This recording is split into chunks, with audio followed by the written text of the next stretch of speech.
Okay sir, भारतीय विज्ञान संचारक समूह में आपका स्वागत है। आप लाइव हैं, प्लीज कंटिन्यू। नमस्कार। भारतीय विज्ञान संचारकों के समूह के माध्यम से आयोजित इस कार्यक्रम में मैं राहुल खट्टे विज्ञान प्रचार प्रसार की ओर से आप सबका स्वागत करता हूं और अनिल कुमार त्रिपाठी जी का विशेष रूप से आभार व्यक्त करना चाहूंगा कि उनके माध्यम से भारत भर के विज्ञान विषयों से संबंधित विभिन्न विषयों पर जो चर्चा सत्र उन्होंने आयोजित किए हैं, जिसके माध्यम से ज्ञान के विविध विषयों को जन सामान्य के सामने रखने का एक अच्छा मंच उपलब्ध हुआ है। साथ ही श्रीमती गीता सचदेवा मैडम का भी मैं आभार व्यक्त करना चाहूंगा कि जिनके माध्यम से हमें इस कार्यक्रम के संचालन का अवसर मिला है। मित्रों, यह जो मंच है हमारा भारतीय विज्ञान संचारकों का मंच, इसके माध्यम से विज्ञान के विभिन्न विषयों पर समय समय पर चर्चा आयोजित की जा रही है, जिसके माध्यम से हम देख रहे हैं कि विज्ञान, तकनीक, प्रौद्योगिकी, केमिस्ट्री, बायोलॉजी, जूलॉजी और विज्ञान की सभी शाखाओं को एक उचित अवसर जो है वो मिल रहा है।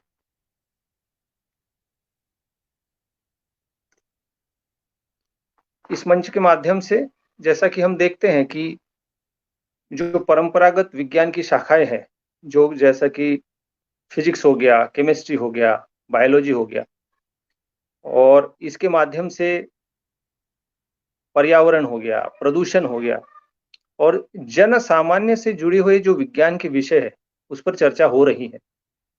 और इसी कड़ी में आज हम भाषा विज्ञान, जो कि भाषाओं का विज्ञान जिसे कहा जाता है, जो भाषा का विज्ञान है, जो एक विशेष विज्ञान के रूप में जाना जाता है, उस विषय पर चर्चा करने के लिए हम एकत्रित हुए।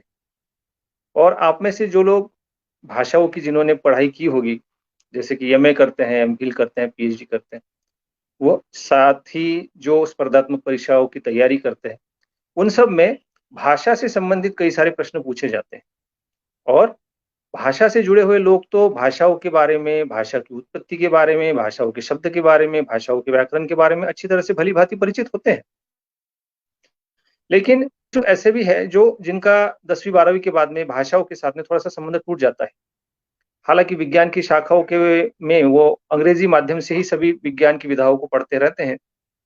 ऐसी स्थिति में भारतीय भाषाएं जो है उनकी वैज्ञानिकता पर ज्यादा विचार करने का, उनके बारे में अध्ययन करने का अवसर नहीं मिल पाता है। जैसा कि आप जानते हैं कि सारी विज्ञान की शाखाओं में, विज्ञान की शाखाओं का जो अध्ययन है वो अधिकतर अंग्रेजी में होता है। उसके कारण वहां पर भाषा की पढ़ाई का, भाषा के ज्ञान का, भाषा के विज्ञान का ज्यादा संबंध नहीं आता है, और जो भी आता है वो एक पर्याप्त मात्रा में अपना उत्तर लिख देने तक ही वो सीमित रहता है। और वहां पे भी ज्यादा व्याकरण, भाषा की शुद्धता, इस पर ज्यादा ध्यान नहीं दिया जाता। वहां पे वस्तुनिष्ठता पर, आपका उत्तर सही है या नहीं है, इसी पर ध्यान दिया जाता है। मेरा बचपन से ही भाषाओं के बारे में विशेष एक थोड़ा लगाव रहा है, और मुझे एक अवसर ऐसा मिला कि मेरा जो अध्ययन है वो हिंदी साहित्य, अंग्रेजी साहित्य, एमए अंग्रेजी, एमए हिंदी, एमए अनुवाद, और उसमें भी स्पेशलाइजेशन में भाषा विज्ञान, और उसके भी अंतर्गत एक भाषा विज्ञान के अंतर्गत स्पेशल टू स्पेशल कह सकते हैं उसको, कोश विज्ञान मेरा एक विषय रहा। उसमें कोश विज्ञान में व्युत्पत्ति जो होती है, शब्दों की व्युत्पत्ति, उससे संबंधित कोश विज्ञान में व्युत्पत्ति कोश नाम का एक विषय, एक महत्वपूर्ण विषय रहा।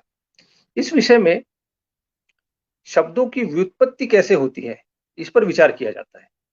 जैसा आपने भी देखा होगा कि कई बार हम वस्तुओं को प्रयोग करते हैं, लेकिन वह वस्तु कहाँ से बनी, कैसे बनी, इस पर ज्यादा हम ध्यान नहीं देते हैं। जैसे कि आप मोबाइल का प्रयोग कर रहे हैं, लेकिन हमें उस मोबाइल की कंपनी का, प्रोडक्शन कंपनी कौन सी है, उसका बिल्टअप क्या होता है, इसमें ज्यादा कुछ इंटरेस्ट नहीं होता है, और आवश्यकता भी नहीं पड़ती। लेकिन आवश्यकता कब पड़ती है, जब आप अपने मोबाइल को अपडेट करते हैं, तो अब देखा जाता है कि पहले कौन सा वर्जन था, अब कौन सा वर्जन है। अभी हाल ही में कई सारी कंपनियों में अपना जो नेटवर्क है उसको 4G से 5G में कन्वर्ट करना शुरू कर दिया है। तो वहां पे पूछा जाता है कि क्या आपका मोबाइल 5G एनेबल है, अर्थात 5G के लिए वो सक्षम है। तो उस स्थिति में जो है हम देखते हैं कि भाई मेरा पहले मोबाइल कौन-सा था। तो आपको पता चलता है कि उस समय मैंने जो है ना एक कोई 3G मोबाइल ले लिया था। तो 3G मोबाइल तो डायरेक्टली 5G में कन्वर्ट नहीं हो सकता है। तो यदि आपका फ़ोन पहले आपने 4G लिया होगा, तो आप अल्टीमेटली वो 5G में कन्वर्ट हो जाए। अब अपडेट का जो आता है उसमें ऑप्शन, उसके माध्यम से आप उसको अपडेट से 4G में 5G में 4G से 5G में जाते हैं। ये जो अपडेशन की प्रक्रिया है, ये जो तकनीकी विषय है, यह क्या भाषाओं से भी जुड़ा हुआ है? तो जी हाँ, यह विषय भाषाओं से जुड़ा हुआ है। अब यहाँ पे जो नई तकनीक आती है, उस नई तकनीक के साथ में जो पुरानी चीज़ें हैं, वह भी अपना मायने रखती है। जैसे आप में से मैं किसी व्यक्ति को पूछूँ कि भई आपने कभी 1G में काम किया है? तो 2G से सभी लोग परिचित हैं, 3G से भी परिचित है, 4G से भी परिचित है, लेकिन 1G किसी को पूछेंगे तो नहीं, 1G तो हमने कभी सुना ही नहीं। लेकिन जबकि 2G आने के पहले भी जो बेसिक हम मैसेजिंग और बातचीत करने के लिए जो फ़ोन का प्रयोग करते थे, वो 1G था। लेकिन वो 1G के नाम से नहीं जाना जाता, क्योंकि 1G आपने सुना भी नहीं होगा, तो वो 1G था। ऐसा ही भाषाओं के मामले में है। जो भाषाएँ हम आज वर्तमान में प्रयोग कर रहे हैं, वह भाषाएँ किसी समय किसी और नाम से जानी जाती थी। उनका आकार, प्रकार और रूप कुछ और था। उनका जो विस्तार था, वह कुछ और था। उनका परिक्षेत्र कुछ और था। उनकी जो विशेषताएँ थी, कुछ और थी। लेकिन आज की भाषाएँ आपने देखी होगी, व्हाट्सएप पे जब हम भाषा लिखते हैं, हाउ आर यू लिखना हो, आजकल के जो बच्चे हैं, क्योंकि आज की पीढ़ी जो है ना, फ़ास्ट है। पिछली पीढ़ी से नई पीढ़ी जो होती है, वो फ़ास्ट होती है, ऐसा कहा जाता है। वो ऐसा ही नहीं कहा जाता है। एक बड़ा वैज्ञानिक वाक्य है कि भई पिछली पीढ़ी से नई पीढ़ी जो है ना स्मार्टर होती है। नेक्स्ट जनरेशन जो होती है स्मार्ट होती है। तो हम क्या भाषाओं के मामले में यही देखते हैं? जी हाँ, भाषाओं के मामले में यह नियम लागू होता है। जो भाषा हम आज प्रयोग कर रहे हैं, जैसे जिस सरल हिंदी में मैं आपसे वार्तालाप कर रहा हूँ, इस भाषा में हिंदी के भी शब्द हैं। हो सकता है मेरी मातृभाषा मराठी है, तो मराठी के भी शब्द कुछ हो।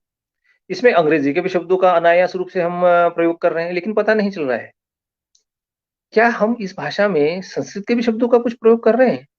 जी हाँ, आपको सुनकर आश्चर्य होगा कि हम 70 से 80% जो भाषाएँ हम बोल रहे हैं वर्तमान समय में, उनमें संस्कृत के शब्दों का ही प्रयोग कर रहे हैं। जी हाँ, आपको सुनकर शायद आश्चर्य हुआ होगा। 60 से 70% जो है शब्द हमारी भाषाओं में संस्कृत के ही है। यह शब्द कुछ तत्सम रूप में है, कुछ तद्भव रूप में है, कुछ देशज रूप में है और कुछ विदेशी शब्दों के रूप में उन शब्दों का हम प्रयोग कर रहे हैं।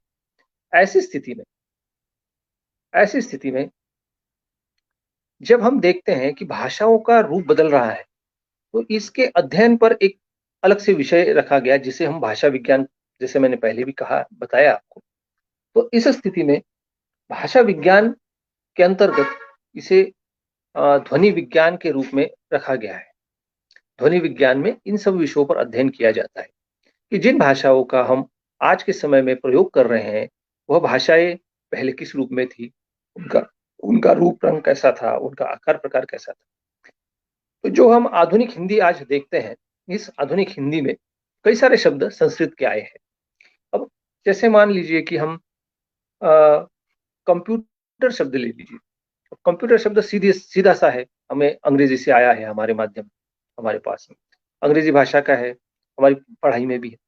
क्या इस शब्द में आपको कहीं कंप्यूट में पुट शब्द दिखाई दे रहा है? पुट अर्थ जिसके लिए हम रखते हैं कि भई रखने के लिए हम प्रयोग करते हैं। मतलब वहाँ चीज़ वहाँ पे रखी गई है। जैसे कंप्यूटर में क्या है? डाटा रखा गया है। तो ऐसे अंग्रेजी के जो शब्द हैं, इनके अंदर भी संस्कृत निहित है।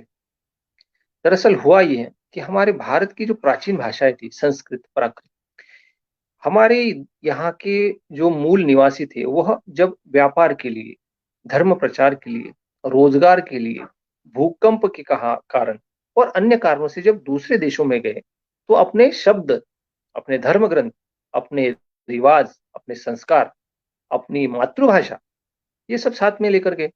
लेकिन वहाँ जाने के बाद में उन्होंने वहाँ पर उसे उस रंग में ढाल लिया।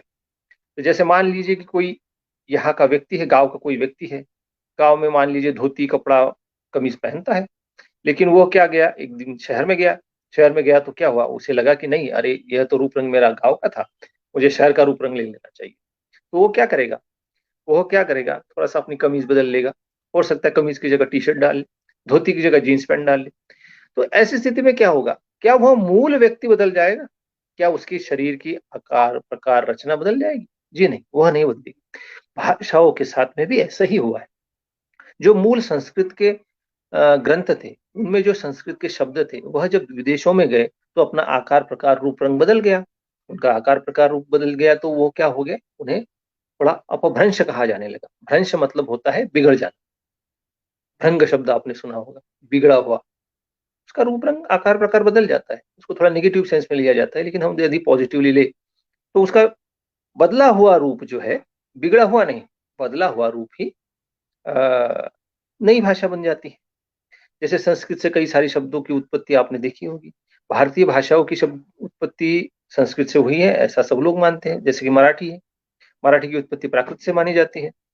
तो इन शब्दों में जो संस्कृत का जो जुड़ाव है वो स्पष्ट रूप से दिखाई देता है, लेकिन कुछ शब्द जो है वह उनमें संस्कृत का एकदम से जुड़ाव पता नहीं चलता है, और हमें लगता है कि यह तो कोई दूसरी भाषा का शब्द है। जैसे नया शब्द हम ले लेते हैं, न्यूज शब्द ले लीजिए। अब न्यूज शब्द से क्या होता है, कई बार आपने देखा होगा कि नॉर्थ ईस्ट वेस्ट साउथ के अनुसार आपको बता दिया जाता है कि न्यूज शब्द बना है या फिर बना होगा। तो यह न्यूज शब्द NEW के बाद S लगाने से बना है, अर्थात जो चीज नएपन लेकर बनी हुई है। तो नयापन क्या है, अपडेशन। नएपन के लिए हम क्या शब्द का प्रयोग करेंगे, अपडेशन। मतलब अपडेट क्या होता है, वो अद्यतन होता है, नया होता है। तो यह नयापन लिए हुए जो शब्द है वह है न्यूज। अब न्यूज शब्द के नयापन के लिए हम संस्कृत में शब्द ढूंढने के लिए जाएंगे तो वहां पे शब्द मिलेगा अपने नवस्य। अब नवस्य का शब्द का यदि मैं देवनागरी लिपि की जगह यदि रोमन भाषा में मैं लिखना शुरू करूं तो क्या होगा, वह शब्द होगा नवस्य का न्यू।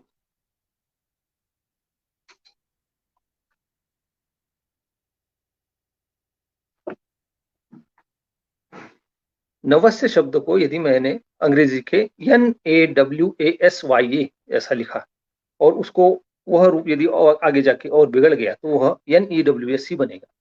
तो न्यूज शब्द में क्या होता है, अब बार बार देखते हैं क्या अपडेट है। तो समाचार की यह विशेषता होती है कि उसमें कुछ ना कुछ नयापन होता है। That's why that is called update. जैसे आपने देखा होगा कल क्या समाचार था, आज अपडेट क्या है, अपडेट के मायने वहां पे नवस्य से है। उसके बाद अंग्रेजी में आपने कई कई बार देखा होगा कि शब्दों को लिखा कुछ और जाता है और पढ़ा कुछ और जाता है। जैसे साइकोलॉजी शब्द का या फिर निमोनिया शब्द का उच्चारण हम जब करते हैं तो पी साइलेंट है ऐसा कहा जाता है। अब ये पी साइलेंट क्यों है, भारतीय भाषाओं में जो लिखा जाता है वह पढ़ा जाता है, और जो पढ़ा जाता है उसे ही हम व्यक्त करते हैं। लेकिन अंग्रेजी में ऐसा नहीं है। तो कई बार बच्चे स्कूलों में जब पढ़ते हैं तो उनको पढ़ाते समय बड़ी दिक्कत होती है। शिक्षकों, जो हमारे साथ कुछ शिक्षक भी जुड़े होंगे, वो भी इस बात को अनुभव करते होंगे कि बच्चों को पढ़ाते समय बड़ी मुश्किल होती है, क्योंकि लिखा कुछ और है, उसको पढ़ाना कुछ और है, और उसका मीनिंग भी उसे बताना है। ऐसी स्थिति में मुझे साइकोलॉजी शब्द जब पढ़ाना है तो बच्चों को बताना पड़ता है कि पी साइलेंट है। अब पी साइलेंट क्यों है, इसका उत्तर अंग्रेजी भाषा में भी नहीं। यह तो मात्र एक उदाहरण हो गया। और व्याकरणिक दृष्टिकोण से भी हम देखेंगे तो आई के सामने एम लगता है, यू के सामने आर लगता है, या फिर यू के सामने वेर लगता है, वी के सामने आर लगेगा, यू के सामने वेर लगेगा। लेकिन इसका कारण क्या है, यदि हम थोड़ा ढूंढने की कोशिश करें तो इसका कारण हमें संस्कृत भाषा में मिलता है। अहम शब्द सुना होगा आपने, अहम, मैं हूं। तो अहम शब्द को यदि मैं अंग्रेजी में लिखूं तो वो उसका जो बिगड़ा हुआ रूप रहेगा वो आई एम रहेगा, इसीलिए आई के सामने एम ही लगेगा, आर या वेर या अन्य कुछ नहीं लगेगा। ऐसे कुछ कारण है जिनके कारण अंग्रेजी का जो अध्ययन हो तो सब कठिन माना जाता है, क्योंकि लिखा कुछ और है, पढ़ना कुछ और है, और अर्थ समझने के लिए डिक्शनरी ढूंढनी है। और ग्रामेटिकली भी अंग्रेजी भाषा का ग्रामर जो है ना, वो समझाने में, बच्चों को समझाने में, पढ़ने में तो कठिन जाता है। यदि इसको हम संस्कृत के माध्यम से समझने की कोशिश करें तो बहुत आसान हो सकता है। साइकोलॉजी शब्द का स्पेलिंग हम पी से स्टार्ट करते हैं, लेकिन अब साइकोलॉजी का अर्थ होता है मानस शास्त्र, और मानस जो होता है, मानस मन से संबंधित जो होता है। तो हमारी जो वाणी है, जिसे हम जो मैं मुंह से बोल रहा हूँ, उसे वैखरी वाणी कहा जाता है। वैखरी वाणी अर्थात वह वाणी जो मुख से बाहर आ रही है। लेकिन क्या वाणी सिर्फ एक ही है? तो हमारा शास्त्र कहता है, संस्कृत साहित्य स्पेशली, यदि वाघ भट्टी आप भर्तृहरि का वाक्य पद्य पढ़ेंगे, पाणिनि का व्याकरण पढ़ेंगे, पाणिनि का अष्टाध्यायी पढ़ेंगे, तो इनमें इन सभी शब्दों के लिए, इन सभी कंसेप्ट के लिए, संज्ञाओं के लिए शब्द आए हैं। जैसे मैं जो बोल रहा हूँ, यह जो वाणी है वैखरी वाणी है, तो उसके नीचे जो आती है वह सबसे नीचे से शुरू होता है परावाणी, पश्चंती वाणी, मध्यमा वाणी और वैखरी वाणी। परा, पश्चंती, मध्यमा और वैखरी वाणी। मध्यमा वाणी वो कहते हैं जो गले में, हम मन ही मन में सोचते रहते हैं, उसका डेसिबल कम होता है, वो किसी को सुनाई नहीं देती, हमारी आवाज हम ही सुन रहे होते, कई बार हम मन ही मन में जो बात करते हैं, तो वह हमारी जो मध्यमा वाणी है वो है। उसके बाद नीचे एक पश्चच वाणी बात आई गई। पश्चच वाणी अर्थात मन से संबंधित। तो मन से संबंधित जो वाणी है, उसका यदि पश्चच का मैं यदि अंग्रेजी में लिखूं तो वह पी आएगा, PCHOLOGY, इसलिए वो पश्चोलॉजी अर्थात उसे हम साइकोलॉजी कहते हैं। ऐसे कई सारे शब्द हैं जिनका उच्चारण कुछ और है और उनका लिखा हुआ रूप कुछ और है। अब फिजिक्स शब्द ले लीजिए आप। फिजिक्स शब्द हम लिखेंगे तो कैसे लिखेंगे? वह भी इस पश्च शब्द से ही जनित माना जाता है, जिसे टच किया जा सके, जिसे स्पर्श किया जा सके। तो फिजिक्स में आपने देखा होगा अधिकतर शब्द जो अध्ययन किया जाता है वो स्पर्शजन्य वस्तुएं होती हैं। उसके बाद में केमिस्ट्री आते हैं। केमिस्ट्री शब्द क्या है? उसमें लिखा है CHEMISTRY अर्थात केमिस्ट्री। यदि हम भारतीय उच्चारण का यदि प्रयोग करें और यदि मैं KEMSTRY लिखूं केमिस्ट्री का स्पेलिंग, तो आप में से अधिकतर लोग जो सुन रहे होंगे वो कहेंगे कि नहीं, ये तो गलत है। केमिस्ट्री का स्पेलिंग तो हमने जब से बचपन से सुना है वह CHEMISTRY, यही सही है। बिल्कुल सही बात है, आपकी बात सही है। लेकिन अब ये तो बात 5वीं 6वीं 7वीं का बच्चा भी जानता है, और यह 12वीं ग्रेजुएशन का बच्चा भी जानता है। लेकिन जब हम बड़े हो गए तो हमने जब इसका एनालिसिस किया कि भाई ये केमिस्ट्री जो लिखा जाता है वो तो लिखा तो केमिस्ट्री है, लेकिन केमिस्ट्री क्यों पढ़ाया गया? तो उसका कारण यह है कि वो हम मूलतः केमिस्ट्री ही है। अब आपने कहा कि भाई ये तो केमिस्ट्री है, तो केमिस्ट्री क्यों पढ़ते हैं? तो केमिस्ट्री इसलिए पढ़ते हैं क्योंकि जो अंग्रेजी की जो उच्चारण की जो व्यवस्था है, उसमें आपने देखा होगा कि ABCDEF और Z तक, ये जो वर्णमाला है, जो 26 अक्षरों की वर्णमाला, जिसमें 5 स्वर और बाकी व्यंजन बताए जाते हैं, उसको यदि मैं भारतीय वर्णमाला या फिर संस्कृत की वर्णमाला या फिर हिंदी की वर्णमाला के साथ में जब टैली करता हूँ, तो ये कहाँ आएगा? अ आ इ ई उ ए ऐ ओ हमें ए कहीं पर आएगा, जो ए लिखते हैं अंग्रेजी का जो ए। बी कहाँ आएगा? ब बा बी बू बे बई बऊ बम बहा में कहीं पर बी आएगा। सी कहाँ आएगा? स सा सी सु से सई सौ सम पहा सहा पर कहीं पर सी आएगा। और उसी प्रकार अन्य जो उच्चारण है वह भी अलग अलग अर्थ लिए हुए हैं। उसमें एक शब्द आपने देखा होगा W। अब W को यदि आप देवनागरी में लिखेंगे और उसके उच्चारण के आधार पर पढ़ने की कोशिश करेंगे तो यह शब्द कुछ और ही है। हम जैसे डबल V को मिलाकर बनाते हैं, वो W है। अब W की यदि मैं संधि विच्छेद करूं तो डबल U है। पुरानी अंग्रेजी में जब आप जाएंगे तो आपको ये जो W शब्द है वह डबल U के रूप में मिलेगा। हमारे यहाँ पर जो O के रूप में लिखा हुआ मिलता है। इसीलिए W शब्द के उच्चारण में, उसकी इटिमोलॉजी में जब जाएंगे तो आपको उसके ऊ या ओ शब्द आपको मिलेगा। क्यों? क्योंकि उच्चारण बदलते रहते हैं भाषाओं में भी। जैसे विजय कुमार हो जाते हैं।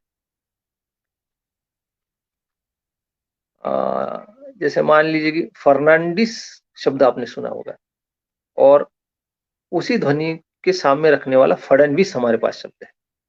तो फडणवीस और फर्नांडिस में कई साम्यता आपको दिखाई देती है।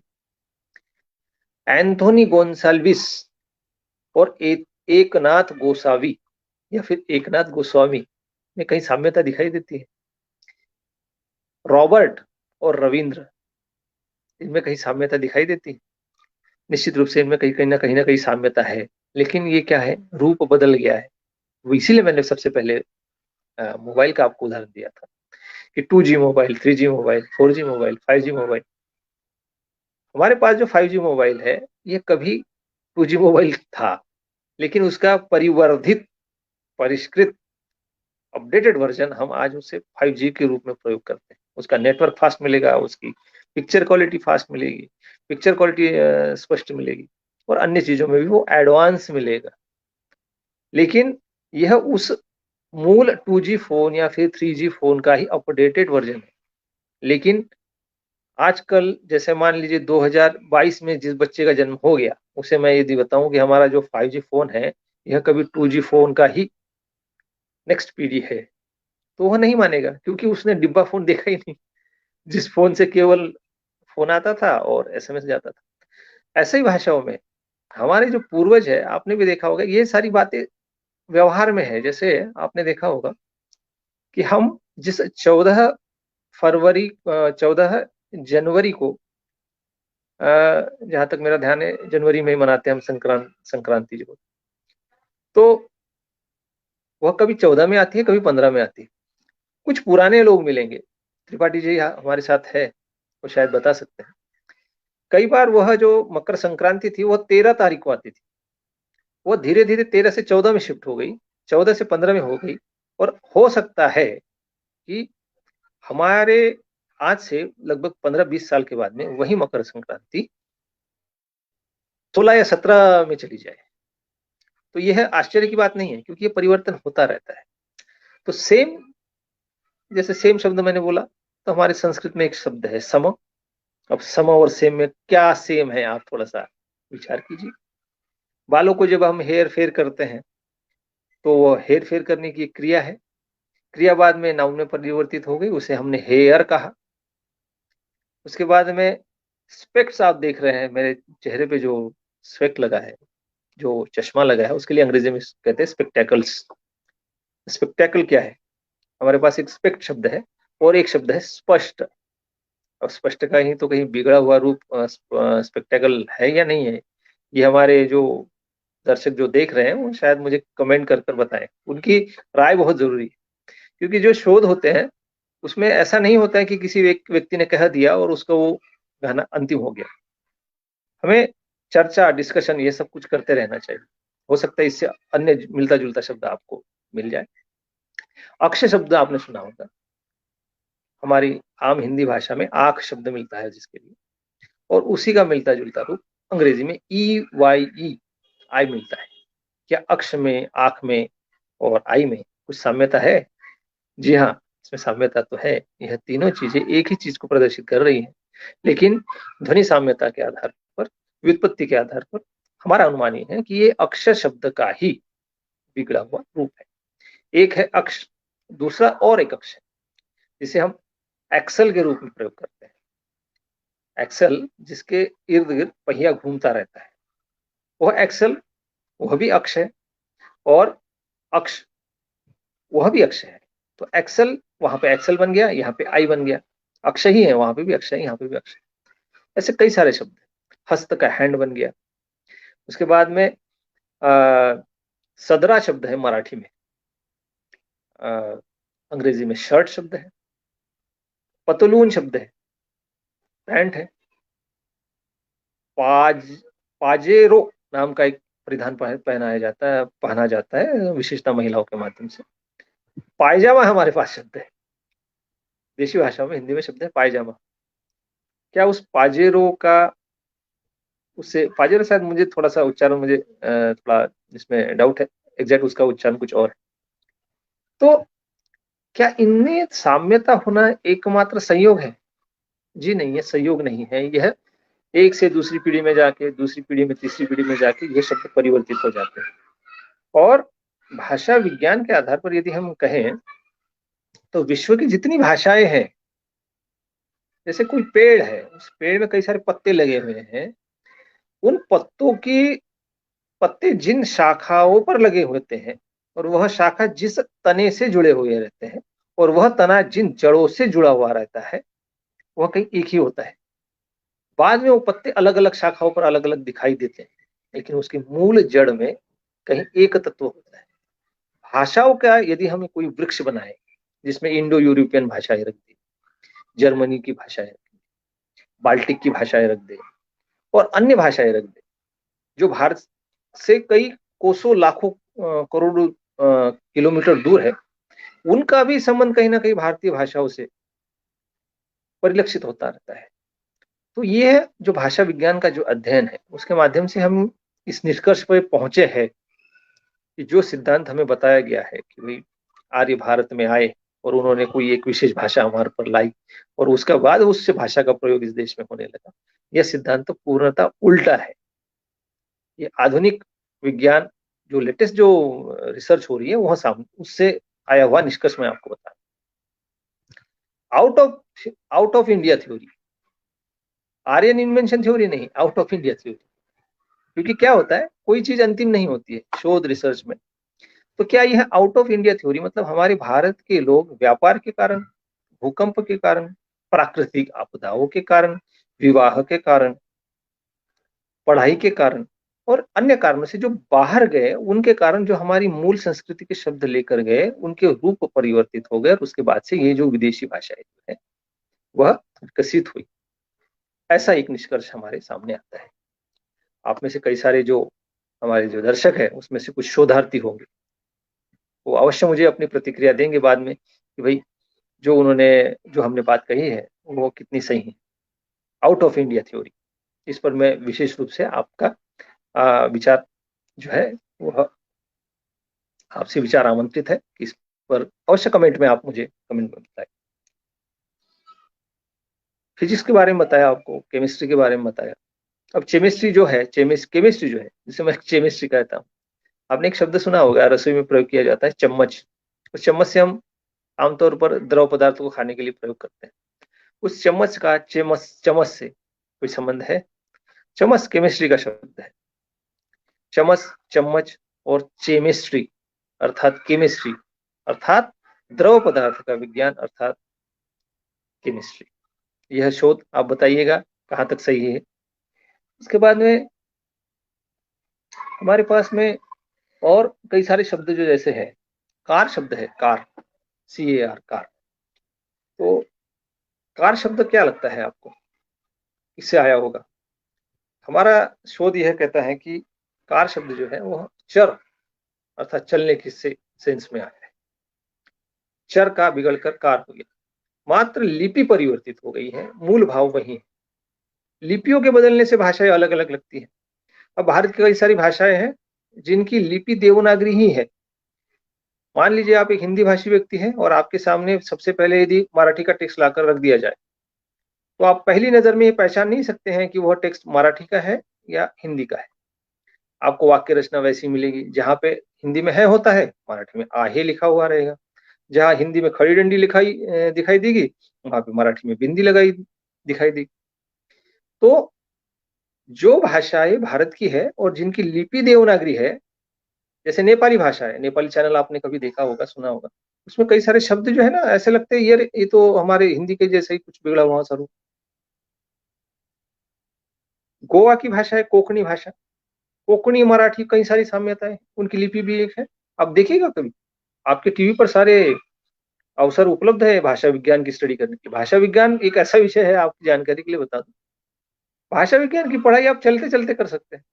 आप चल रहे हैं, जा रहे हैं, कोई रिक्शा वाला मिल गया, वो बोलता है ऑटो, स्टेशन, स्टेशन। अरे भाई वो स्टेशन को स्टेशन, स्टेशन स्टेशन ऐसे कैसे बदल गया? क्योंकि वहां पे प्रयत्न लाघव मुख सुख का सिद्धांत चलता है। स्टेशन क्यों बोलेगा, वो आधा सुख हटा देता है, स्टेशन बोलता है, स्टेशन जा रहा है, स्टेशन जा रहा है, स्टेशन जा रहा है। अब उसने कभी पढ़ाई नहीं पेपर में, कागज में, भाई स्टेशन होता है। अब स्टेशन और स्टेशन आमतौर पे भाषा है, गाँव के लोग स्टेशन बोलते हैं। स्टेशन में क्या पहुंचेगा तो वहीं पे ना। ऐसे एक और शब्द है RAIL, रेल। एक पत्रकार ने मुझे पूछा था कि अरे भाई आप इतना हिंदी का बात करते हैं, हिंदी की बात करते हैं, तो बताइए जरा ये रेल के लिए क्या शब्द है। तो रेल के लिए मैंने कहा आपने शब्द सुना है, आपको शायद आप भूल गए हैं। तो बोले नहीं मुझे तो याद नहीं आ रहा। मैंने बोला आप याद कीजिए, एक वायु मार्ग होता है, एक जल मार्ग होता है और एक रेल मार्ग होता है, जिसको लोह मार्ग भी कहा जाता है क्योंकि वो लोहे की पट्टिका होती है, लोह मार्ग होता है, जिसे हम रेल कहते हैं। मैं थोड़ा गहराई में गया और रेल शब्द की उत्पत्ति वो मैंने ढूंढने की कोशिश की, तो उसके मूल में मुझे रेश शब्द मिला, रेशा शब्द मिला, रेखा शब्द मिला, जो कि रल मतलब एक रेशा में चलने वाली कोई चीज है, उसको रेल कहते हैं। क्योंकि आपने देखा होगा जो रेल होती है उसकी जो पटरी होती है तो सामान्यतः एक समांतर दो रेखाएं जो होती है वो चलती है। तो बिल्कुल संस्कृत से मिल जाता है। रेश शब्द है, रेख शब्द है, रेखा शब्द है। अब ये जो श शब्द है, स श और ह, ये बहुत परिवर्तित हो गया इसमें। अमरावती में एक खत्री कंपाउंड है, खत्री कंपाउंड रेलवे स्टेशन के पास है। बचपन से मैं, क्योंकि अमरावती महाराष्ट्र से बिलोंग करता हूँ, बचपन से सुनता था ये खत्री कंपाउंड, खत्री कंपाउंड, क्योंकि रेल स्टेशन के पास में होने के बाद में कई बार चर्चा में था। अब वहां पर एक पुल बना हुआ है नया, ओवरफ्लो बना है। अब ये जो खत्री शब्द है, वह खत्री शब्द क्षत्रिय शब्द का बिगड़ा हुआ जो ख है, क्ष जो है ख में बदल गया। ऐसे कई सारे शब्द बदल गए। क्षत्रिय खत्री हो गया। उसके बाद में नामों में तो बहुत परिवर्तन हो गए, बहुत से परिवर्तन हो गए। इतने परिवर्तन हो गए कि पता ही नहीं चलता कि क्या नाम था क्या हो गया। देवेंद्र फडणवीस कब डेविड फर्नांडिस बन जाते हैं हमें पता नहीं चलता है। और ऐसे ही कई सारे नाम जिनको मैं गिनाते बैठूं तो अभी बहुत सारी एक लंबी फहरिस्त हो जाएगी।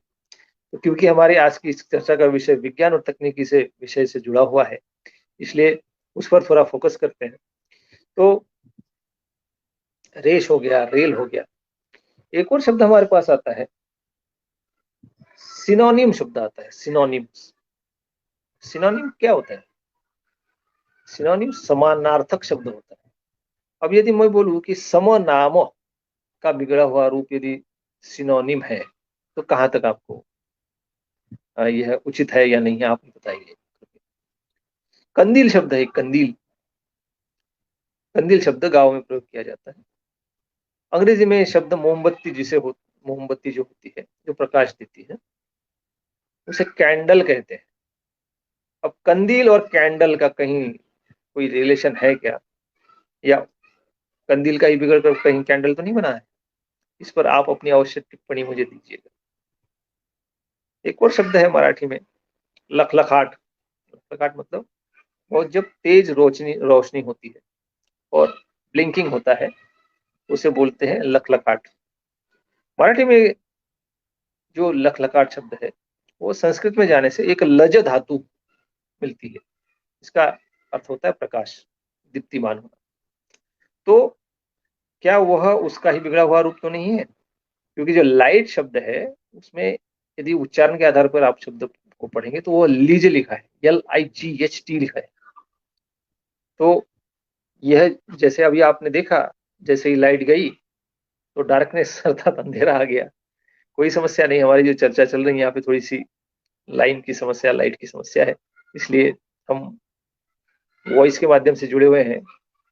तो जैसे ही मैंने अभी कैमरा बंद किया तो मेरे सामने लिखा हुआ है लाइव, LIVE, लाइव। यदि मैं इसे लिखे हुए के आधार पे पढ़ूं तो इसमें पढ़ूंगा मैं इसे लीवे। आपने एक नारा सुना होगा, जीवे जीवे, जीवे जीवे मतलब जीते रहो, जीते रहो। अब ये जीव का लीव से कोई संबंध है क्या? यदि जे के जगह यल लिखा जाए तो जीव शब्द लीव ही बन जाएगा। यदि जे की जगह मैं यल लिखता हूं तो जीव लीव हो गया, जिसे हम लाइव बोलते हैं, LIVE, लाइव। अर्थात ये लाइव जो है LAIVE नहीं लिखा जाता है, LIVE लिखा जाता है। जो लिखा हुआ है इसको, उसको यदि मैं यथावत पढ़ूं तो लीवे लिखा है, लीवे, जो पहले जीवे नहीं था, जैसे जीवे जीवे समथिंग समथिंग कुछ कहा जाता है। तो क्या ये जीवे जीवे का ही बिगड़ा हुआ रूप तो लाइव तो नहीं है, क्योंकि लीवे लिखा है। और इसका हिंदी अनुवाद क्या होता है, जब लाइव टेलीकास्ट होता है, लाइव ब्रॉडकास्ट होता है, तो क्या बोलते हैं उसको? सजीव प्रसारण। और उस सजीव में भी जीव शब्द है, सजीव। तो क्या यह शब्द बिगड़कर अंग्रेजी के जो बन गए हैं, इनका जो विकृत रूप है, उनको हमने जो सही मान लिया है, इसके कारण जो हमारा जो मूल रूप है, यदि किसी व्यक्ति को, कोई व्यक्ति गलत प्रैक्टिस करता जाए, 20-25 वर्षों तो कोई शब्द को गलत उच्चारण करता जाए, और उसके बाद कोई उसे व्यक्ति मिले कि नहीं, इस शब्द का उच्चारण यह नहीं है, यह है, ऐसा कई बार आपने देखा भी होगा। तो टाइल शब्द है, स्टाइल शब्द है। जो फर्श होती है वो टाइल होता है, स्टाइल नहीं होता है। लेकिन कई बार अज्ञानतावश या फिर गलती के कारण लोग टाइल को स्टाइल बोल देते हैं। तो कहीं हम जो गलत शब्दों का उच्चारण कर रहे हैं, 15-20 साल के बाद में जिस व्यक्ति को पता चले कि भाई यह इसका उच्चारण यह नहीं, यह है जो सही है, तो वो इतने जल्दी एक्सेप्ट नहीं करेगा। हमारे साथ समस्या यही है, 25-30 वर्षों से हम कुछ शब्दों को सुनते आ रहे हैं, इसका उच्चारण कुछ और ही कर रहे हैं, इसका उच्चारण कुछ और होना चाहिए था, उस पर शोध होना चाहिए था, लेकिन नहीं हो पाया। हमें जैसा पढ़ा दिया गया, हमने पढ़ लिया, पढ़ भी लिया, डिग्री भी मिल गई, नौकरी भी लग गई, सब कुछ काम चल रहा है हमारा।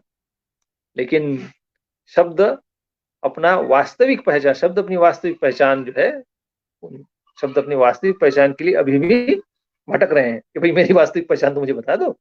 जैसे मेले में बच्चा भटक गया एक बार, अब मेले में भटक जाने के बाद में बच्चे, जैसे मान लीजिए आपने जैसे एक फिल्म देखी होगी, अमर अकबर एंथोनी। माँ बाप तो एक ही है, लेकिन 3 बच्चे हैं, और एक बच्चा हिंदू धर्म के किसी व्यक्ति के किसी ने पाला, किसी एक मुस्लिम व्यक्ति ने पाला, और किसी ने एक क्रिश्चियन धर्म के व्यक्ति ने पाला। तो एक बन गया अमर, एक बन गया अकबर, और एक बन गया एंथोनी। अच्छा, उनके माँ बाप तो वही थे, जो कि एक मूल है, मूल जो है जिनकी नाम तो वो तो बदलने वाला नहीं है। तो हमारी जो संस्कृत भाषा है, या फिर जिसे हम प्राकृत कहते हैं, प्राकृत संस्कृत मिला जुला रूप है, तो उस संस्कृत प्राकृत से जितने शब्द बदल गए हैं, जो अपने आकार प्रकार इन्होंने सब बदल लिया है, लेकिन अपनी मूल प्रकृति नहीं बदले हैं। उनकी मूल प्रकृति अभी भी कायम है। ऐसे कई सारे शब्द मैं आपको बता सकता हूं, जैसे प्रसिद्ध शब्द है। प्रसिद्ध शब्द प्लीज शब्द का ही रूप है, जिसे प्रसन्न होने के सेंस में लिया जाता है। एक शब्द आपने देखा होगा, पीएम और एएम। समय के लिए हम, समय जब 12 बजे के बाद और 12 बजे के पहले के लिए जब हम प्रयोग करते हैं, तो उसके लिए यह शब्द प्रयोग में आता है। तो एंटी मेरिडियन और पोस्ट मेरिडियन, अर्थात आद्य मार्तंडस्य और पश्चिम मार्तंडस्य, अर्थात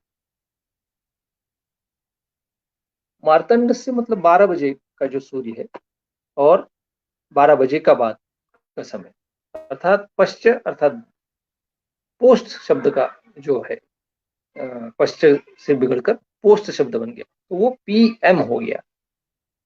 और एएम अर्थात आद्य, अर्थात 12 बजे के पहले, वो आद्य है, आद्य मार्तंडस्य। तो यह जो है आद्य मार्तंडस्य और पश्चिम मार्तंडस्य, इनका ही बिगड़ा हुआ रूप क्या है, एंटी मेरिडियन और पोस्ट मेरिडियन, अर्थात एएम और पीएम है। शब्द कैसे अपना रूप रंग बदल रहे हैं देखिए, और इसमें कैसे विज्ञान और तकनीक जुड़ी हुई है। टाइम शब्द है, TIME, टाइम। अब टाइम क्या है, टाइम की एक विशेषता है। और नाम कैसे पड़ते, किसी भी व्यक्ति या वस्तु को नाम कैसे दिए जाते हैं, जो उसका कार्य होता है, जो उसकी विशेषता होती है, वही उसका नाम पड़ जाता है।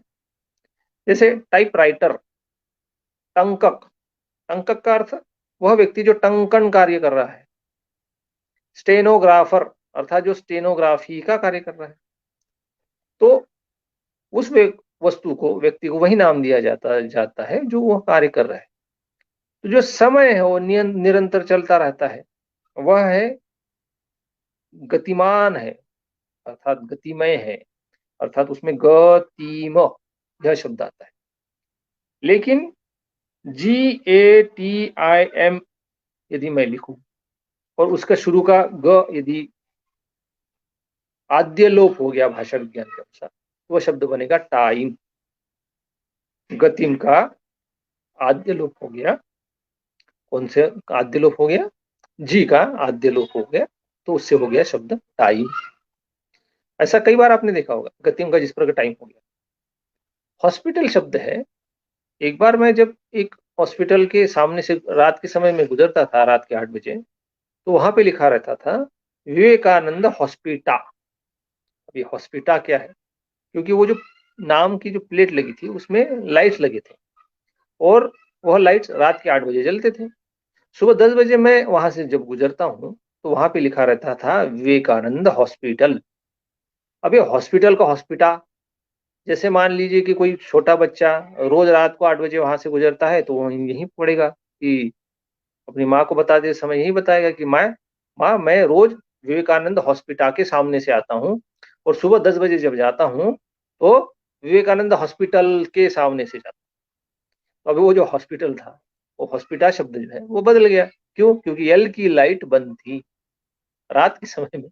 जब वो बच्चा जाता था तो एल की लाइट बंद होने के कारण हमें वह हॉस्पिटल दिखाई देता था। ऐसे कई सारे शब्द, एक तो उदाहरण मैंने गतिम का बताया जिससे टाइम शब्द बना है, उसमें आद्य लोप हो गया है, और हॉस्पिटल में एल बदल गया तो उससे अंत्य लोप हो गया। अंत्य लोप और आद्य लोप। अंत्य लोप अर्थात अंतिम शब्द लोप हो गया, अर्थात गायब हो गया या नष्ट हो गया, और आद्य लोप में शुरू का शब्द नष्ट हो गया या फिर गायब। ऐसा ही मुंबई में आप यदि विले पार्ले में कहीं रहे होंगे, विले पार्ले वेस्ट में, तो वहां पर एक सड़क है जिस सड़क का नाम इरला रोड है। IRLAROAD, Irla road. अब इरला रोड को एक बार जब अनुवाद कुछ हो रहा था तो मुझे ऐसा लगा कि भाई इरला को क्या कहेंगे हिंदी में। तो इरला नाम का कोई शब्द डिक्शनरी में नहीं है। क्यों नहीं है? क्योंकि इरला नाम की कोई वस्तु, व्यक्ति या फिर कोई घटना इस है ही नहीं। फिर इरला रोड क्यों है? इरला रोड इसलिए है क्योंकि जो आद्य लोप है BIRLA का, जो बी गिर गया प्लेट लगाते समय, मान लीजिए बी गिर गया होगा या फिर बी आद्य हो गया, अंत हो गया उसमें, तो बी गायब होने के कारण क्या हुआ? BIRLA, बी यदि गिर गया तो उसका हो गया इरला, IRLA। तो ऐसे कई सारे शब्द जो है, आद्यलोप, अंत्यलोप, मध्यलोप के भी कई सारे शब्द जिसमें बीच का शब्द ही गायब हो गया है। जैसे बल शब्द है, एबल शब्द है, अबल, एबल और अनेबल। अब अन शब्द जो है, हम जिसका अंग्रेजी में अन शब्द करते हैं, वह अन शब्द का स्पेलिंग हम लिखते हैं UN।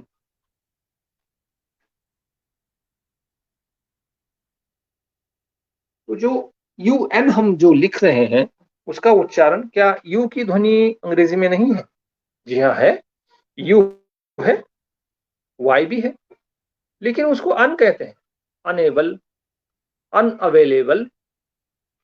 तो यह जो अन शब्द है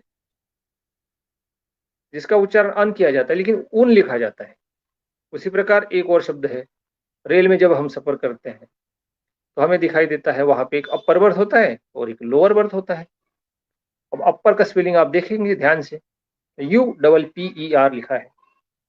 और यदि मैं हिंदी के ऊपर शब्द का स्पेलिंग यदि अंग्रेजी में लिखने की कोशिश करूं तो वह ऊपर शब्द का स्पेलिंग वही होगा जो हम अपर के लिए अंग्रेजी में शब्द प्रयोग करते हैं। और रेल में आपने देखा होगा जो अपर बर्थ होता है वो कहाँ होता है? ऊपर ही होता है। तो यदि मैं उसको ऊपर कहता हूं तो कोई कहेगा कि नहीं ये गलत पढ़ रहे हैं आप, लेकिन वो है तो ऊपर ही, उसका मीनिंग भी ऊपर ही है और वो होता भी ऊपर है, लेकिन हमें सिखाया गया कि भाई आप इसे जो है ना अपर कहिए। तो हमें यह सोचना चाहिए, शिक्षा के क्षेत्र से कई सारे लोग हमारे साथ जुड़े हुए हैं, खासकर भारतीय विज्ञान संचारकों का जो हमारा समूह है उसमें अधिकतर मैं देखता हूँ कि विज्ञान के शिक्षक और भाषाओं के शिक्षक भी है। उनके माध्यम से मैं देखूंगा कि हम जो नए विचार बता रहे हैं वो स्कूली शिक्षा और महाविद्यालय तो कितना पहुंचेंगे। त्रिपाठी जी ने बहुत अच्छा जो है यह मंच सबके लिए उपलब्ध करवाया है, और यह चर्चा जो है बहुत निरंतर वैसे जारी रहनी चाहिए। ऐसे कई सारे शब्द मेरे पास है, मैं आपको और भी बताना चाहूंगा कि ऐसे कुछ शब्द जो है अ, हमने लाए हैं जो पूर्णतः हमें एक जिज्ञासा जगाते हैं कि यह शब्द लिखा तो कुछ और है, लेकिन इसका उच्चारण हम कुछ और करें। जैसे सेंट शब्द है, संत शब्द है, सेंट शब्द है, और बलम शब्द है, बेल बल, बल से एबल। उसके अतिरिक्त भी कई सारे शब्द, जैसे SIR, सर शब्द है, सर श्रीमान आदि के लिए प्रयोग किया जाता है। यदि मैं श्री शब्द का स्पेलिंग लिखने की कोशिश करूं और उसमें के कुछ शब्द गायब हो जाए तो वो सर ही बनेगा, SIR, जबकि लिखा हुआ सिर है, लेकिन उसको सिर कहना थोड़ा सा गलत हो जाएगा। अंग्रेजी के हिसाब से उसको सर कहने के लिए बताया जाता है, जो कि श्री शब्द या फिर श्रीमान शब्द का ही बिगड़ा हुआ सा लगता है। दक्षिण भारत में एक शब्द प्रयोग किया जाता है, वड़क्कम। वड़क्कम स्वागत के लिए, नमस्कार के लिए प्रयोग किया जाता है दक्षिण भारत। तो क्योंकि मैं भी कुछ समय दक्षिण भारत में रहा था, तो कुछ ऐसे कई सारे शब्द जो है मेरे भी परिचय में, मेरे सुनने में आए, जो मराठी और हिंदी के साथ तादाद में साम्यता रखते हैं। तो वड़क्कम और वेलकम कहीं वड़क्कम का ही तो वेलकम नहीं बन गया है। ये हमें देखना पड़ेगा कि इसका संस्कृत मूल रूप क्या है। कन्नड़ में एक शब्द है इकड़े, इकड़ बन्नी, इकड़ बन्नी अर्थात इधर आओ, और होरगड़े मतलब उधर जाओ। तो इकड़े शब्द है मराठी में भी, वो इकड़ और इकड़े कई साम्यता प्रतीत होती है। तो दिस साइड जो है शब्द, ऐसे कई सारे शब्द में साम्यता है, और उनकी मूल उत्पत्ति की तरफ हम जाए तो हमें वो संस्कृत प्राकृत से वो मिल जाएंगे सारे शब्द। ऐसे कई सारे शब्द। सुरु शब्द है संस्कृत में, सरति शब्द, उससे सीरीज शब्द जब आता है, एक विज्ञान का शब्द है सीरीज, जो लगातार श्रृंखलाबद्ध होता है। उसके बाद में तालव्य शब्द है, टॉक शब्द है, अटर शब्द है एक, अटर, उसका स्पेलिंग UTTER लिखा जाता है। हिंदी में शब्द है, संस्कृत में शब्द है उत्तर। क्या किस उत्तर से तो अटर का शब्द का शब्द संबंध नहीं है, जबकि स्पष्ट रूप से प्रतीत हो रहा है कि वो उत्तर का ही बिगड़ा हुआ अटर हो सकता है, और खोज करने में पता चल जाता है वो, जी हाँ, वो उत्तर का ही बिगड़ा हुआ। उसी प्रकार एक और शब्द है मराठी में शब्द किया जाता है, हाथी के ऊपर एक रंगीन छत्र होता है या फिर छाता होता है। मराठी में उसको छतरी कहा जाता है, हिंदी में उसको छाता कहा जाता है। उसे मराठी में अंबारी कहा जाता है, जो रंगीन छतरी होती है हाथी के ऊपर, अंबारी। छतरी शब्द के लिए अंग्रेजी में शब्द है अम्ब्रेला, लेकिन उसका स्पेलिंग देखिएगा, ध्यान से आप देखेंगे क्या लिखा है, वो UMBRLA लिखा है, अम्ब्रेला नहीं है, वो उम्ब्रेला लिखा हुआ है। अब इसका संबंध क्या हो सकता है? अंग्रेजी साथ में बड़ी समस्या है, एक कोई सिद्धांत वहां पे लागू नहीं होता है। तो अंबारी शब्द का कहीं अम्ब्रेला तो नहीं बन गया, क्योंकि लिखा हुआ यू है, उच्चारण ये हो रहा है, यहाँ पे उच्चारण सही हो रहा है, लेकिन स्पेलिंग गलत लिखा है। कई बार अपर शब्द में क्या हो रहा है, वहां पर भी लिखा हुआ गलत है, उच्चारण गलत हो रहा है। कहीं पर उच्चारण सही है, लिखा हुआ गलत है। तो अंग्रेजी को एक बहुत ही वैज्ञानिक और एक टेक्निकल भाषा माना जाता है। उसके ऊपर कोई कमेंट करना एक थोड़ा सा बहुत बड़ा क्या हो जाए, उसको एक साहस लगता है उसको ऊपर कोई टिप्पणी करने के लिए, क्योंकि सारी व्यवस्था उसी पर टिकी हुई है। लेकिन भाषाओं के मामले में भारतीय जो लोग हैं या फिर भारतीय जो भाषाएं हैं, वो निश्चित रूप से व्याकरण की दृष्टिकोण से शब्द सामर्थ्य की दृष्टि से, शब्द संग्रह के दृष्टिकोण से निश्चित रूप से अंग्रेजी से ज्यादा बलवान है, ज्यादा सशक्त है, क्योंकि शब्द सामर्थ्य अंग्रेजी में ज्यादा है या संस्कृत में ज्यादा है, आप थोड़ा सा पता कीजिए। अंग्रेजी में मात्र 2.5 लाख शब्दों से काम चलाया जाता है, संस्कृत में कितने लाख करोड़ों शब्द है, और उसमें शब्द निर्माण की प्रक्रिया भी उपलब्ध है, शब्दों का निर्माण आप स्वयं कर सकते हैं। तो कई सारे शब्दों का संधि विच्छेद करके उपसर्ग और प्रत्यय लगाकर भी शब्दों को आप बना सकते हैं।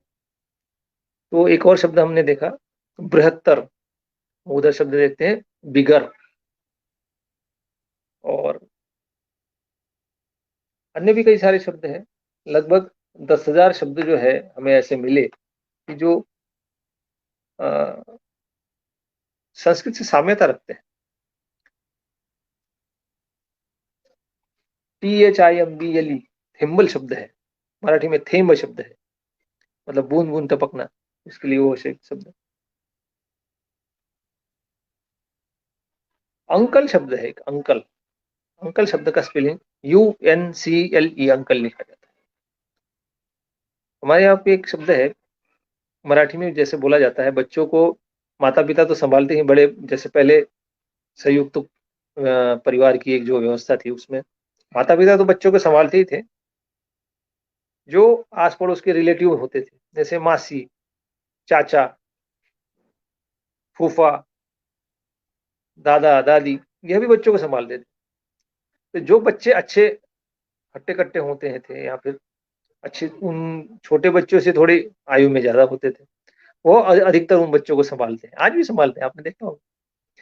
तो ऐसे अंगल शब्द, मतलब मराठी में उसे बोलते हैं अंगा खांद्या और खेलने, मतलब क्योंकि बच्चों को शुरू शुरू में हमें अंगों पर ही लेना पड़ता है, तो वैसे अंकल शब्द हमारे पास आया है। हमारे पास एक शब्द है अंगल, अंगल अंगा खांद्या और खेलने, मतलब हमारे बच्चों को जैसे हम शरीर पर भी छोटे बच्चे होते हैं तो उनको पालते हैं, तो उसे अंगल से अंकल शब्द है। थोड़ा गौर कीजिएगा, मुझे बताइएगा, बाद में थोड़ी प्रतिक्रिया दीजिएगा कमेंट में कि अंकल, अंगल से अंकल कैसा लगता है। अटर, उत्तर, उत्तर का UTTER लिखते हैं। वाम पक्ष, ठीक है। उसके बाद में फेमिनी, FAMINI, फेमिनी शब्द है। एक वामा शब्द है, भामा शब्द है, वामा, भामा, भामिनी और फेमिनी। ऐसे कई सारे शब्दों की एक बड़ी सी श्रृंखला हमारे पास है, जो ये दिखाती है कहीं ना कहीं हमारे जो भारतीय शब्द है इनके साथ में इनका साम्य है। जैसे पुरानी अंग्रेजी में THOU, दाऊ शब्द था, अर्थात तुम्हारा या आपका। उसके बाद उसका बिगड़ा हुआ रूप आता है YOU। तो संस्कृत में एक शब्द है यूयुम या फिर यूयम, अर्थात आपका। तो यूयम और यू में कहीं कहीं साम्यता दिखाई देती है। तो इस तरह से कई सारे शब्द जो है, जैसे नेबुला, नभ शब्द है, नभस, नभस से नेबुला। जूलॉजी शब्द है, जो जीव से कहीं ना कहीं, जीव शास्त्र, जीव इनसे कहीं ना कहीं रिलेट करता है, इसका अर्थ प्राणी शास्त्र होता है जूलॉजी। इसके बाद में वार के नाम, दिनों के नाम, डे, ड्यू, ड्यू का डे शब्द बन गया होगा इस तरह से। ऑरेंज शब्द है, नारंगी शब्द है, रंगों के बारे में वैसे ही है। रक्त शब्द है, रेड शब्द है। इस प्रकार कई सारे शब्द हमें संस्कृत से मिले हुए या फिर संस्कृत से साम्यता रखते हुए प्रतीत होते हैं। जैसे द्वि शब्द है, द्वि, डी बन गया, उसके बाद BI हुए, बाइलिंगुअल, बाई, द्वि, बी, कहीं ना कहीं साम्यता रखता है। उसके बाद में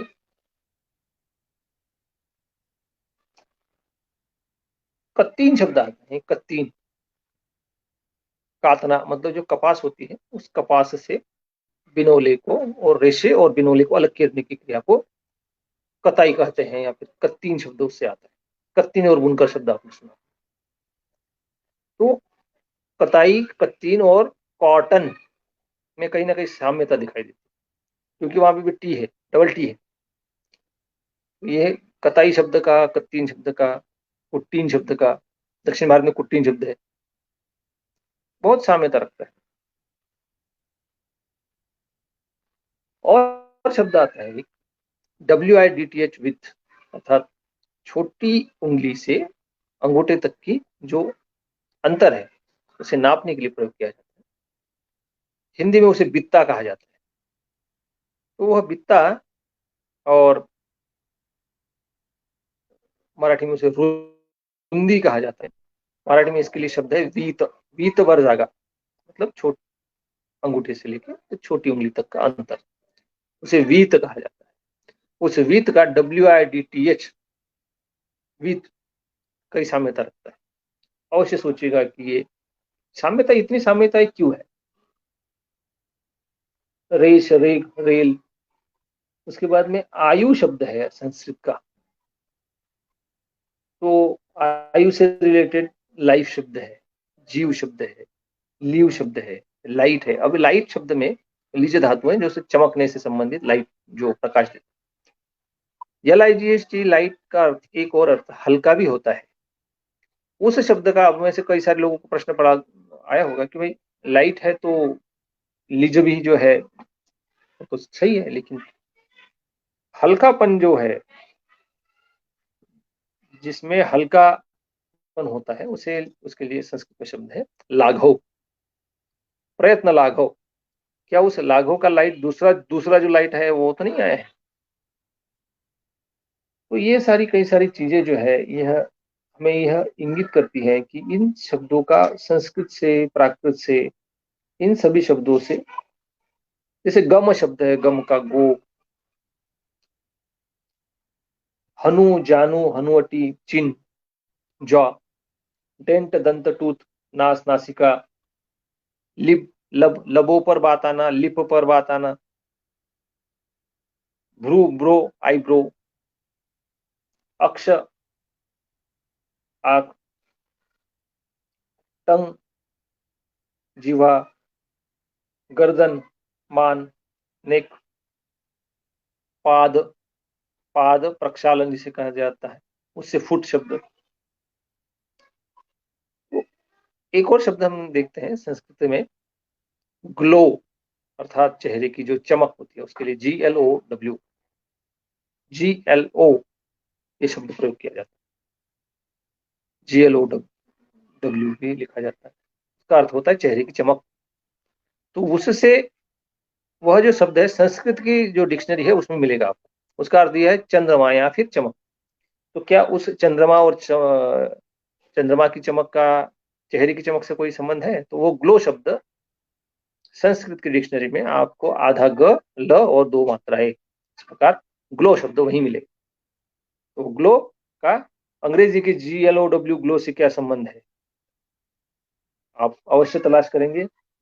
और इस आशा के साथ, क्योंकि लगभग 1 घंटा हो गया है और आपके कमेंट में देख नहीं पाया हूं, जैसे ये कार्यक्रम खत्म होगा तो मैं आपके कमेंट देखूंगा। और इस एक नए विचार के साथ में आज की इस चर्चा को विराम देते हैं, और इसका अगला अंक भी आए ऐसी मेरी इच्छा रहेगी, जिसमें अन्य शब्दों पर हम चर्चा करेंगे। क्योंकि हमने विज्ञान और तकनीकी के जितने भी शब्द हैं उनका भारतीय मूल से क्या संबंध है, इस पर आज चर्चा की। इसके लिए मैं त्रिपाठी जी का और मैडम का आभार व्यक्त करना चाहूंगा, सचदेवा मैडम का, कि उनके माध्यम से हमें यह अवसर मिला। और भारतीय विज्ञान संचारकों के समस्त समूह को मैं आभार व्यक्त करता हूं और आज की चर्चा को विराम देता हूं। नमस्कार।